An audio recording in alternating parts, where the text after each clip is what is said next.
for those of us who might not be familiar, what is vicarious trauma? How would you explain it in a simple language?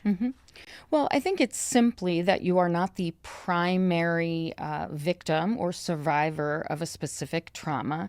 The trauma is not happening directly to you, but you are either witnessing it, you're hearing about it, you're helping someone personally or professionally who is going through a trauma. You could be partnered with someone and experience vicarious trauma through them sharing and telling their story, over and over again.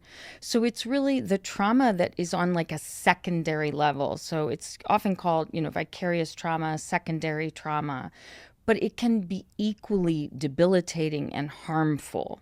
And especially if you yourself are not in a sort of mentally stable place.